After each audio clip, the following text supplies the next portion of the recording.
Welcome to Raj sir classes. आज है 5 जुलाई 2025 और 5 जुलाई से संबंधित जितने भी प्रकार के करंट अफेयर के क्वेश्चन बन सकते हैं वे सारे इंपॉर्टेंट क्वेश्चन इस वीडियो में डिस्कशन करने वाले हैं। तो चलिए वीडियो में आगे बढ़ते हैं, बातचीत करते हैं। अगर अभी तक आपने चैनल को सब्सक्राइब नहीं किया है तो पहले चैनल को सब्सक्राइब करें, बेल आइकन को दबाएँ ताकि आगामी वीडियो की नोटिफिकेशन आपको मिल सके। चलिए पहला क्वेश्चन देखते हैं।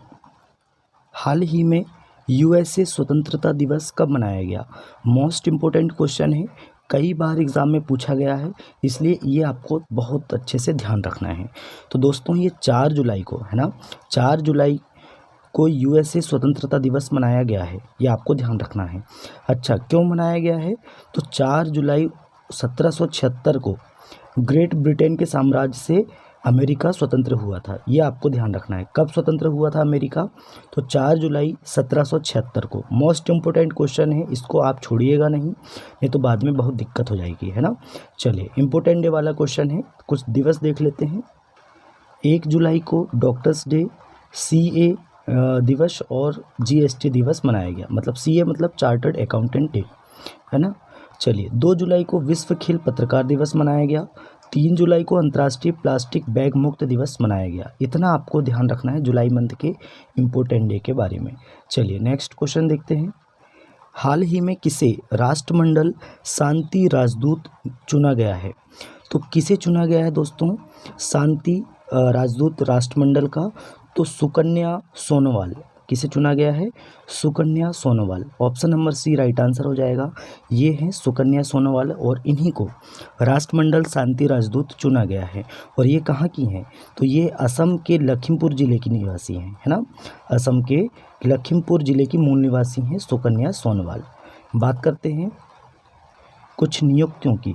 तो पराग जैन को रिसर्च एंड एनालिसिस विंग का अगला सचिव नियुक्त किया गया। कनाडा की फायरफैक्स फाइनेंशियल में वरिष्ठ सलाहकार के रूप में अमिताभ कांत शामिल हुए हैं। मतलब कि उग्रो कैपिटल ने अनुज पांडे को अपना सीईओ नियुक्त किया। एआईआईबी का अगला अध्यक्ष जो जीआई को नियुक्त किया गया। क्रिस्टी कोवेंट्री आईओसी की पहली महिला और अफ्रीकी अध्यक्ष बनी है। पहली महिला अफ्रीकी अध्यक्ष बनी, ये भी आपको ध्यान रखना है। अच्छा, प्रोफेसर सुमन चक्रवर्ती को आईआईटी खड़गपुर का निदेशक नियुक्त किया गया। अनंत चंद्रकाशन एमआईटी में पहले भारतीय मूल के प्रोवोस्ट बने। और ये एमआईटी क्या है? तो क्यूएस रैंकिंग में, है ना, क्यूएस वर्ल्ड रैंकिंग में टॉप पर रहने वाली यूनिवर्सिटी कौन सी है? एमआईटी। इसका फुल फॉर्म क्या है? मैसाचुसेट्स इंस्टीट्यूट टेक्नोलॉजी, ये आपको ध्यान रखना है। अच्छा, अनुराधा ठाकुर को सेबी बोर्ड में नियुक्त किया गया, ये भी आपको ध्यान रखना है। अच्छा, जो एमआईटी है ये तो विश्व स्तर पर पहले नंबर पे है। भारत पे पहले नंबर पे कौन सी आईआईटीज़ है या कौन सी यूनिवर्सिटी है? तो बात करेंगे दिल्ली आईआईटी भारत में टॉप रैंक पे है, ये आपको ध्यान रखना है। चलिए नेक्स्ट क्वेश्चन देखते हैं। हाल ही में कहाँ पहली बार खेलो इंडिया जल खेल महोत्सव आयोजित किया जाएगा? तो ये श्रीनगर में आयोजित किया जाएगा। तो option number B right answer हो जाएगा, श्रीनगर। तो ये पहली बार है जब भारत में खेलो इंडिया जल खेल महोत्सव आयोजित किया जाएगा। और ये श्रीनगर की जो डल झील है ना, डल झील है, इसमें इसका आयोजन किया जाएगा। और 3 दिवसीय होगा ये खेल महोत्सव। और इसमें 5 खेल होंगे। कौन कौन से खेल होंगे? तो kayaking, canoeing, rowing, water skiing, shikara race और ड्रैगन बोट, ये 5 खेल इसमें शामिल हैं, ये आपको ध्यान रखना है। नेक्स्ट क्वेश्चन देखते हैं। हाल ही में कौन सा देश यूएनएससी का अध्यक्ष बना है? अच्छा, यूएनएससी का फुल फॉर्म क्या है? तो यूनाइटेड नेशन सिक्योरिटी काउंसिल, ये इसका फुल फॉर्म है। तो इसका अध्यक्ष कौन बन गया है? पाकिस्तान बन गया है। तो option number C right answer हो जाएगा इस क्वेश्चन का, पाकिस्तान। देखिए दोस्तों, यूएनएससी में 5 स्थायी सदस्य हैं और इसके अलावा 10 अस्थायी सदस्य देश हैं। और जो 10 अस्थायी सदस्य देश हैं ये इनका नाम है, आप देख लीजिएगा। और ये इनकी बारी बारी से आते हैं और ये इनकी अध्यक्षता करते हैं, ये आपको ध्यान रखना है।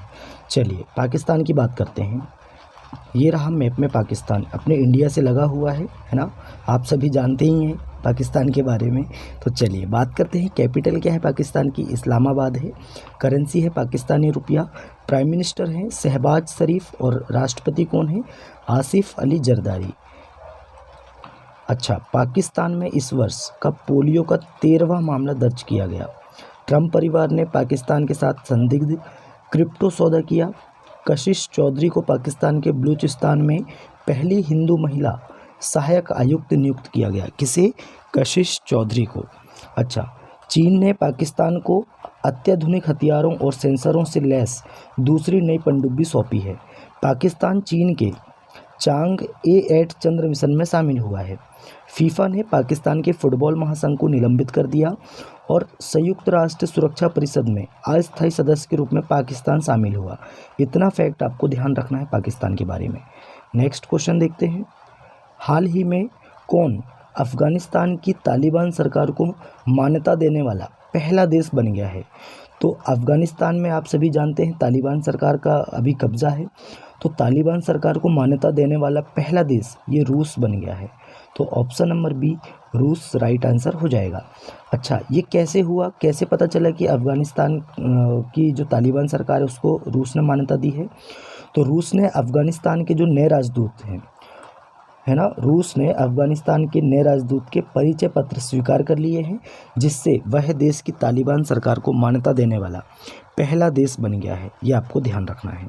अब रूस, ये रहा मैप में रूस, आप यहाँ से देख सकते हैं, ये है रसिया, है ना, सबसे बड़ा देश है, ये आपको ध्यान रखना है। विश्व का सबसे बड़ा देश कौन सा है? तो रूस है। फिर कौन सा है? कनाडा है। ऐसा आपको ध्यान रखना है। भारत 7वें नंबर पे है, ये भी आपको ध्यान रखना है। अच्छा, कैपिटल क्या है? मॉस्को रूस की।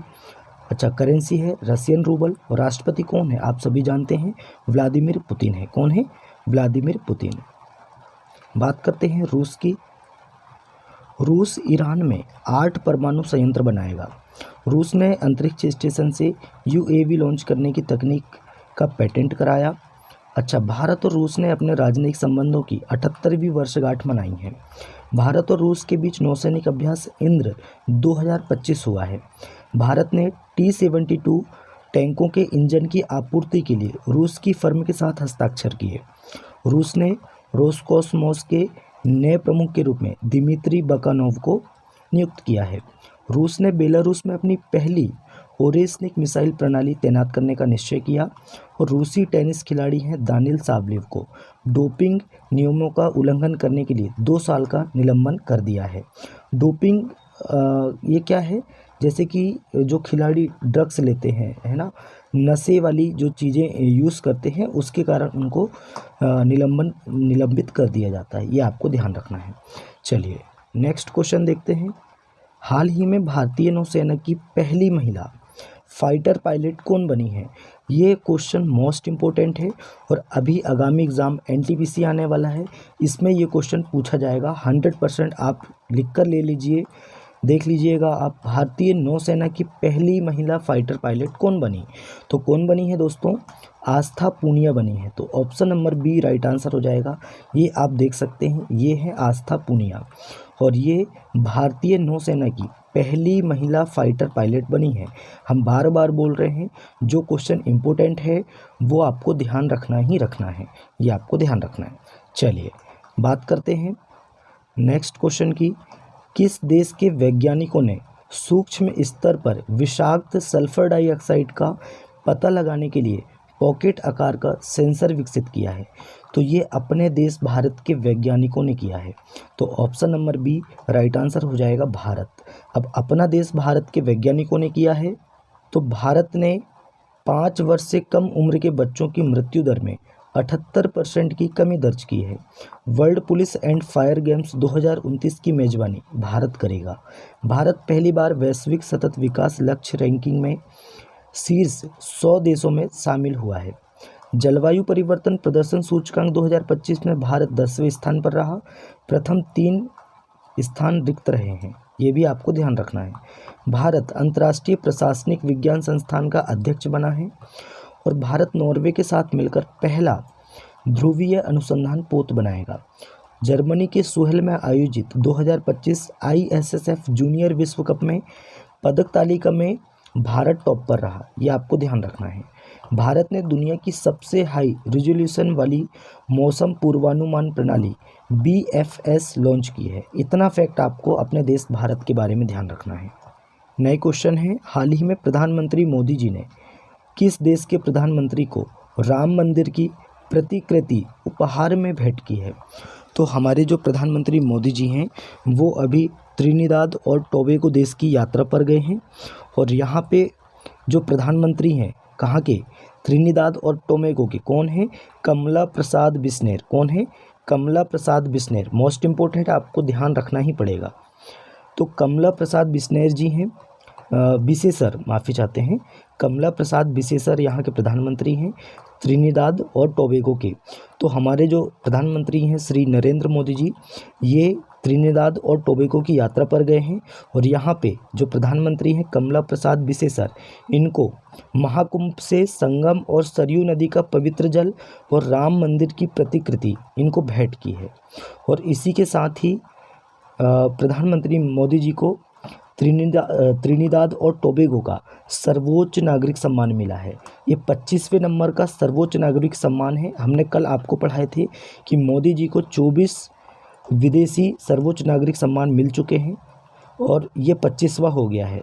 अब ये कौन सा है आप देख सकते हैं, पूरा नाम हम बताएंगे इसको, order of the Republic of Trinidad and Tobago, है ना, ये इसका पूरा नाम है। मतलब कि त्रिनिदाद और टोबैगो का जो सर्वोच्च नागरिक सम्मान है जो मोदी जी को मिला है अभी हाल ही में, तो order of the Republic of Trinidad and Tobago ये नाम है, ये आपको ध्यान रखना है। चलिए नेक्स्ट क्वेश्चन देखते हैं। हाल ही में सर्वसम्मति से, है ना, हाल ही में सर्वसम्मति से खो खो महासंघ प्रमुख के रूप में फिर से किसे चुना गया है? तो ये सुधांशु मित्तल जी को चुना गया है। तो option number A right answer हो जाएगा। सुधांशु मित्तल जी फिर से महासंघ, मतलब कि खो खो महासंघ प्रमुख के रूप में फिर से चुने गए हैं सुधांशु मित्तल, ये आपको ध्यान रखना है।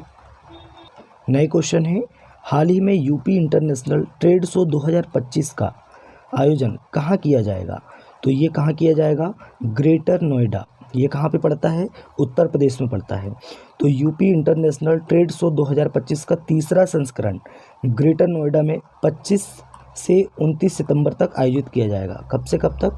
25 सितंबर से 29 सितंबर तक आयोजित किया जाएगा। ऑप्शन नंबर डी इस क्वेश्चन का राइट आंसर है, आपको ये ध्यान रखना है। चलिए नए क्वेश्चन है, हाल ही में सेबी के जो कार्यकारी निदेशक के रूप में किसे नियुक्त किया गया है? तो सेबी के कार्यकारी निदेशक के रूप में किसे नियुक्त किया गया है दोस्तों? तो सुनील कदम जी को नियुक्त किया गया। तो option number C right answer हो जाएगा, सुनील कदम। नेक्स्ट क्वेश्चन है, हाल ही में किस शहर में क्यूआर कोड के साथ भारत की पहली डिजिटल हाउस एड्रेस परियोजना शुरू की गई है? तो ये इंदौर में शुरू की गई है। अच्छा, इसके बारे में आपको डिटेल में बताते हैं। देखिए क्या होता है, हमारे घर का नंबर होता है ना, जैसे कि जो भी नंबर होता है 40, 45, इसके माध्यम से हमारा घर का एड्रेस पता चलता है कि हमारा घर कहाँ पे है ना, कौन से नंबर का हमारा घर है। लेकिन अब क्या हुआ है, इसमें जैसे कि हमारा आधार कार्ड में क्यूआर कोड चलता है ना, सारी चीज़ों में आजकल क्यूआर कोड का सबसे ज़्यादा उपयोग हो रहा है। तो क्यूआर कोड के साथ अब घर का भी क्यूआर कोड बनेगा, है ना। तो घर का क्यूआर कोड के माध्यम से हम एड्रेस पता कर सकते हैं। कितनी अच्छी सुविधा है हमारे मध्य प्रदेश में, कितनी अच्छी सुविधा है। पहला ऐसा शहर बन गया है भारत का जिसने क्यूआर कोड के साथ भारत की पहली डिजिटल हाउस एड्रेस परियोजना शुरू की है। और ये कौन सा शहर है? तो इंदौर शहर है, ये आपको ध्यान रखना है। चलिए नेक्स्ट क्वेश्चन देखते हैं। हाल ही में भारत ने कहाँ एशियाई राज्यों की 23वीं OPCW क्षेत्रीय बैठक की मेज़बानी की? कौन से नंबर की? 23वीं OPCW क्षेत्रीय बैठक की मेज़बानी की। तो ये नई दिल्ली में की है। तो option number B right answer हो जाएगा। OPCW मतलब रासायनिक हथियारों के निषेध संगठन, ये आपको ध्यान रखना है। रासायनिक हथियारों के निषेध संगठन की 23वीं OPCW क्षेत्रीय बैठक ये नई दिल्ली में आयोजित की जाएगी, या नई दिल्ली इसकी मेज़बानी करेगा।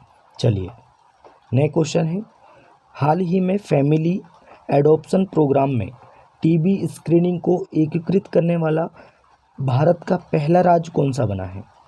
तो फैमिली एडॉप्शन प्रोग्राम में टीबी स्क्रीनिंग को एकीकृत करने वाला पहला राज्य भारत का ये पुडुचेरी बन गया है, या हम इसी को क्या बोलते हैं? पांडुचेरी बोलते हैं, है ना।